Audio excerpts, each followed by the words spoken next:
आज मैं हरिओम प्रसाद मातृ दिवस के अवसर पर माँ के बारे में कुछ बोलना चाहेंगे।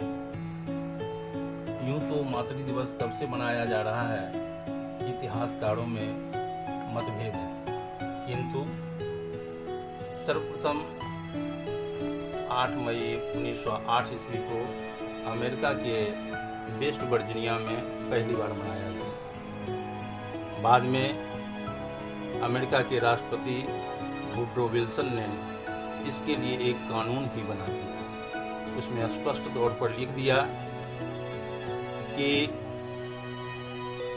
आज के बाद प्रति वर्ष मई के दूसरे रविवार को मातृ दिवस के रूप में मनाया जाएगा।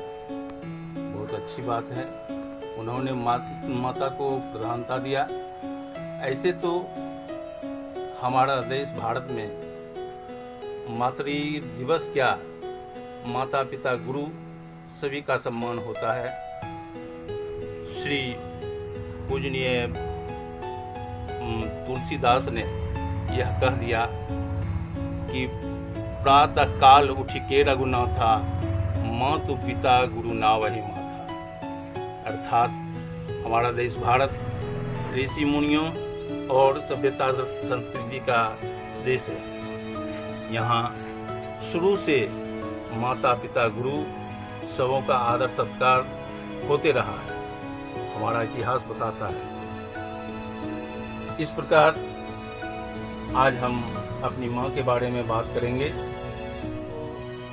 माँ के बारे में क्या कहना, किंतु आज भी लोग अपनी माँ यानी आदमी अपनी माँ के बारे में बताना चाहते हैं। लेकिन मेरा ये कहना है, इस पृथ्वी पर जितना जीव है सभी की कल्पना माँ पिता के बिना नहीं किया जा सकता है। इसमें माता और पिता दोनों का योगदान रहता है, तभी संतान पृथ्वी पर आता है। किंतु माँ का योगदान सर्वोपरि है, क्योंकि जिसमें माँ को संतान नहीं होता है तो इस मंदिर उस मस्जिद जा करके मन्नत मांगती है और कहती है कि हे प्रभु हमें संतान दीजिए, सिर्फ संतान मांगती है। और ईश्वर की कृपा होती है तो संतान कोख में आ जाता है। तत्पश्चात उसे किस रूप में पालती है, वह माँ पालती है। अपना दुख सह के, बहुत सारी पीड़ाएं होती है इस 9 महीने के अंदर, और उस रूप में वह पीड़ा सह करके अपने बच्चे को, अपने संतान को जन्म देती है। जैसे जैसे संतान बड़ा होता है, अर्थात संतान जब छोटा रहता है तो वह वस्त्र को, बिछावन को गीला करता है, किंतु माँ उस चीज़ को सहन करती है। बच्चों को किसी तरह का तकलीफ नहीं हो, इसके लिए काफ़ी प्रयत्नशील रहती है। वह हमेशा बच्चा जब वस्त्र को गीला कर देता है, बिछावन गीला कर देता है, तो खुद गीला जगह पर अपने खुद सोती है, बैठती है, किंतु अपने बच्चे को कभी गीला जगह पर नहीं रखती है, गीला वस्त्र नहीं पहनाती है। खुद भूखे रह जाए लेकिन बच्चे को खिलाने पिलाने में कसर नहीं छोड़ती है। चाहे जहाँ से हो, जैसे भी हो, उसका मेंटेनेंस करते रहती है। जैसे बड़ा होता है बच्चा, उसके शिक्षा पर वह अपूर्व खर्च करती है। खर्च करते के बाद माँ का कितना बड़ा त्याग होता है, इसकी कल्पना नहीं की जा सकती है। माँ पिता तो वास्तव में ईश्वर के समान है। वह जैसे जैसे बच्चा बड़ा होता है, शिक्षा पर खर्च करने के बाद उसके स्वास्थ्य पर खर्च करती है। स्वास्थ्य कैसे ठीक रहे, जरा सा भी सर्दी हुई, खांसी हुई, तुरंत डॉक्टर के यहाँ ले जाती है और फिर उसका उपचार करता है। पैसा रहे या ना रहे, किसी से पैसा लेकर उधार लेकर उसके स्वास्थ्य की रक्षा करता है।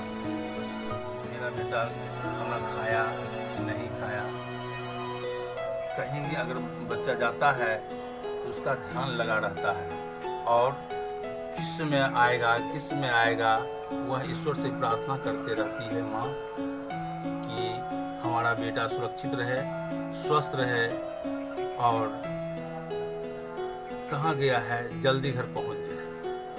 साथ ही पढ़ लिख कर जब बड़ा होता है तो वो उसकी सफलता का कामना करती है माँ, सोचती है कि मेरा बेटा कैसे सफल हो, कोई अच्छी नौकरी लग जाए, अच्छा पैसा कमाए, और इस रूप में वह मन्नत मांगते रहती है।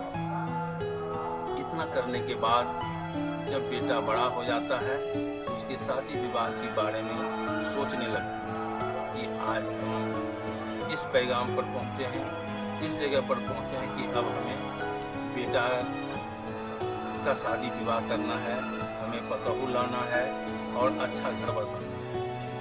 लेकिन अब दुर्भाग्य देखिए इस माँ का, जिसने इतना बड़ा बलिदान दिया है कि जैसे ही बेटा की शादी होती है, पतोहू घर आती है, उसके बाद सभी के बारे में तो हम नहीं कहेंगे, किंतु इतना जरूर कहेंगे कि मैक्सिमम पतोहू का सास से बनाव नहीं हो पाता है। क्यों नहीं हो पाता है इसके बारे में तो बहुत सारी बातें हैं, लेकिन मुख्य रूप से यह हम कहना चाहेंगे कि माँ जिस सोच कर, जो सोच उसका था, जो सपना था, वह खत्म हो जाता है।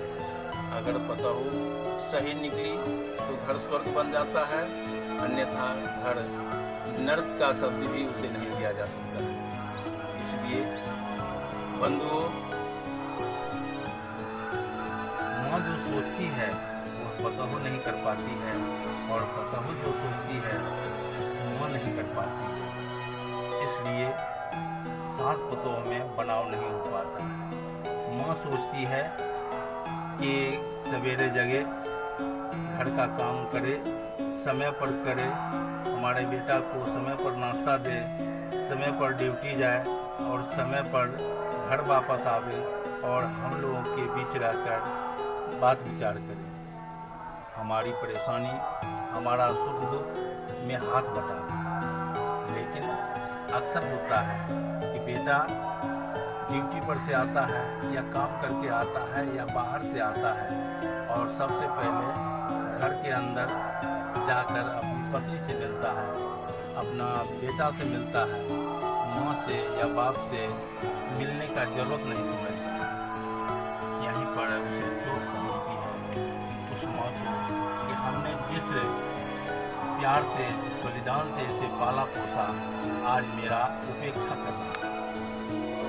अंदर अंदर वह घुटन महसूस करने लगती है माँ, और तब कहने लगती है, अपने आप को दोष देने लगती है, हे प्रभु, हमने कौन सी गलती की है जो आज इस तरह की सजा मिल रही है। बेटा अब लगता है कि मेरा नहीं रहा, अब पतोहू का बेटा हो गया है, उसी के बारे में हमेशा सोचते रहता है। इसी पर एक छोटी सी कहानी है।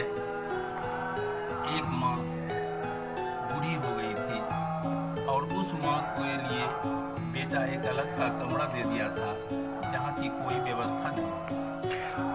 गर्मी के दिनों में मच्छर कटवाती थी और रात बिताती थी, रोते रोते उसका रात बीतता था। अंत में जब मरने की कगार पर हुई तो बेटा पूछा, माँ तुम्हें कोई इच्छा है तो बताओ। तो माँ बोली, बेटा ऐसा कर, आज तक तो क्या किया वह तो हमने नहीं देखा, लेकिन आज तू इस घर में एक पंखा लगा दे। बोला बेटा कि माँ ऐसा क्यों कर रही, इतना दिन से तो नहीं बोल रही थी, आज कैसे बोल रही है? कहा हाँ बेटा, इसलिए कि आज तो हम मरने वाले हैं, कल तुम भी जो है इसी घर में आएगा, और जब तुम आएगा तब तुम्हें गर्मी लगेगी, और पंखा नहीं रहने से तुम्हें बहुत सारी गर्मी लगेगी और परेशानी का अनुभव होगा। इसलिए बंधुओं, आपसे हाथ जोड़ करके विनती है कि इस तरह से मौत का हाल न करें, पिता का हाल न करें, जो आपको आशीर्वाद के बदले साफ दे। अंदर अंदर जो भी कोई घुटन महसूस करता है, वह बोल करके नहीं, लेकिन अंदर से, आत्मा से उसे काफ़ी तकलीफ होती है और वह साफ देता है। आपको मैं बताना चाहूँगा कि बहुत ज़्यादा पैसा हो जाए तो आप 3 चीज़ के लिए नौकर नहीं रखेंगे। एक, पहला कि माता पिता का सेवा, माता पिता का सेवा करने के लिए नौकर नहीं रखेंगे, दाई नहीं रखेंगे। इसलिए कि आप लोगों से मेरा निवेदन होगा कि 3 चीज़ों के लिए नौकर नहीं रखें। पैसा चाहे जो हो जाए, उसका इस्तेमाल अलग जगह पर करें, लेकिन 3 जगह के लिए नौकर न रखें। एक, पहला माता पिता का सेवा। माता पिता का सेवा करने के लिए नौकर रखेंगे तो शायद वह सही देखभाल नहीं कर पाएगा, और खाना कम मिलना चाहिए, दवाई दारू कम मिलना चाहिए, ये सब जो है उस पर ध्यान उसका नहीं रहता है, वह अपने फेरे में लगा रहता है। दूसरा, हालांकि सभी नौकर एक समान नहीं होते हैं, सभी दाई एक समान नहीं होती है, फिर भी हम चाहेंगे कि थोड़ा समय माँ के लिए, पिता के लिए ज़रूर निकालें। आपसे दूसरा निवेदन है कि पूजा पाठ के लिए भी नौकर का इस्तेमाल न करें, इसलिए कि ईश्वर आपको जानता है, नौकर को नहीं जानता है। आप पूजा श्रद्धा से करेंगे, वह फॉर्मेलिटी निभाएगा, लेकिन आप जो करेंगे, आपको जो ईश्वर ने दिया है उसको लगेगा कि मेरा सही दिया हुआ चीज़ उपयोग में आ रहा है, अन्यथा लगेगा कि यह फॉर्मेलिटी निभा रहा है, तो फिर वह ईश्वर अपना रूप दिखाने लगेगा। तीसरा, पत्नी के लिए नौकर न रखें, इसलिए कि आप समझ रहे हैं पत्नी और नौकर क्या होता है। तो आपसे यही मेरा प्रार्थना है, विनती है कि इस तरह का कार्य न करें जिससे आपको ही क्षति हो। आप से मेरा निवेदन एक और है कि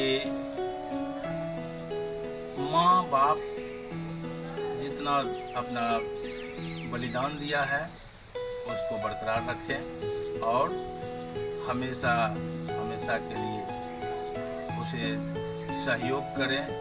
उसको कुछ नहीं चाहिए, माता पिता को कुछ नहीं चाहिए, एक बात और व्यवहार चाहिए। बात हमेशा प्रेम से करें, व्यवहार सुखद व्यवहार करें।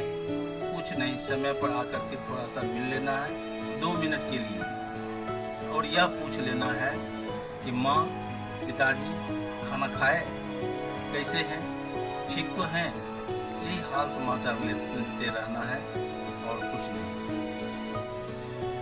इसी वचनों के साथ मैं आपसे विदा लेना चाहता हूँ।